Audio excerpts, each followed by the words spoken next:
নতুন নেতৃত্বের জামায়াতে ইসলামী তার রাজনীতি সম্পর্কে একেবারে সুস্পষ্ট বক্তব্য আর প্রকাশ্য অবস্থান ঘোষণা করার প্রস্তুতি নিয়ে এসেছে এবার 5ই আগস্টের পর। আওয়ামী লীগ শাসনামলে আওয়ামী লীগ যে দলটিকে সম্ভবত সবচেয়ে বেশি দমনপীড়ন করেছে, প্রকাশ্য রাজনীতিতে প্রায় দাঁড়াতেই দেয়নি, বাংলাদেশের মুক্তিযুদ্ধের বিরোধী শক্তি হিসেবে ক্রমাগত প্রশ্নবিদ্ধ করেছে এবং সেই 2013 সাল থেকেই দলটিকে নিষিদ্ধের হুমকির মুখে রেখেছিল, সেই জামায়াতে ইসলামীকেই 15 বছরের আওয়ামী শাসনামল শেষে সবচেয়ে শক্তিশালী এবং সবচেয়ে সংগঠিত দল হিসেবে পরবর্তী নির্বাচনের মাধ্যমে ক্ষমতায় যাওয়ার ক্ষেত্রে অন্যতম সম্ভাবনাময় দল বলে এখন মনে হচ্ছে। বিএনপির সঙ্গে জামায়াতের বিচ্ছিন্নতা তৈরিতে আওয়ামী লীগ অনেক রাজনৈতিক এবং কৌশলগত শক্তি ক্ষয় করেছে। তবে এর ফলে এখন অবস্থা দৃষ্টে মনে হচ্ছে একদিকে বিএনপি নির্বাচনের মাঠে তার যে মূল শক্তি অর্থাৎ বাংলাদেশের ডানপন্থী ইসলামপন্থী ভোট অথবা অনেকে যাকে ভারত বিরোধী ভোট বলেন, সেই ভোট ব্যাংকটি নিরঙ্কুশ সংখ্যাগরিষ্ঠতা হারাতে বসেছে। অন্যদিকে হারিয়েছে বর্তমান প্রেক্ষিতে নির্বাচন বা সরকার বিরোধী কোনো আন্দোলনে মাঠের রাজনীতিতে তার শক্তি সামর্থ্যের একটি মূল উৎস জামায়াতে ইসলামী তার মিত্রকে। অন্যদিকে বিএনপি মুক্ত হয়ে জামায়াতের জন্য বরং তার নেতৃত্বে একটা ইসলামী জোট গড়ে তোলার সম্ভাবনা তৈরি হয়েছে।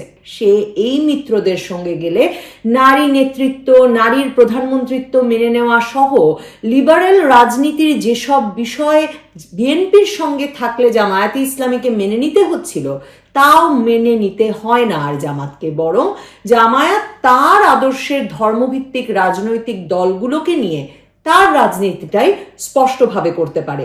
5ই আগস্টে শেখ হাসিনার পতনের পর জামায়াতে ইসলামীর নেতাকর্মীরা ব্যাপক সাংগঠনিক শক্তি ও প্রস্তুতি নিয়ে বেরিয়ে আসতে শুরু করে। আমরা দেখি যে আওয়ামী লীগ যখন মাঠে অনুপস্থিত, বিএনপি নেতাহীন এবং একরকম এই বর্তমান সরকারের সঙ্গে আলাপ আলোচনায় একঘরে, আর বিএনপির নেতাকর্মীরা যখন জামায়াতের নেতাদের ভাষায় লুটপাট, খুনখারাবি আর চাঁদাবাজিতে ব্যস্ত, তখন জামায়াতে ইসলামীর আমির সহ শীর্ষ নেতৃবৃন্দ সারা দেশ জুড়ে নীলফামারী থেকে নারায়ণগঞ্জ, চট্টগ্রাম থেকে সিলেটে নির্বাচনী প্রস্তুতি হিসেবে ব্যাপক জনসংযোগ এবং বিশাল সব জনসমাবেশ করছেন। আল্লাহর কোরআনের দিকে ফিরতে হবে। আল্লাহর কোরআন কি মানুষের ক্ষতি করতে আসছে? মানুষকে মুক্তি দিতে আসছে, সম্মান দিতে আসছে, মর্যাদা দিতে আসছে। সেই কোরআনের পথে যে জাতি হাঁটবে তারা ভাগ্যবান হবে।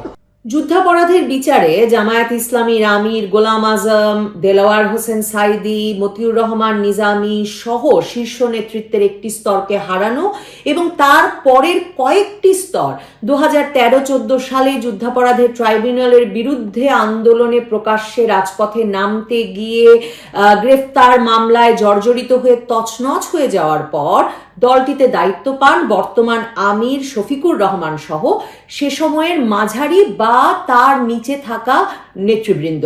15 বছরের বেশি সময় ধরে তাদের প্রায় সব কার্যালয়ে তালা।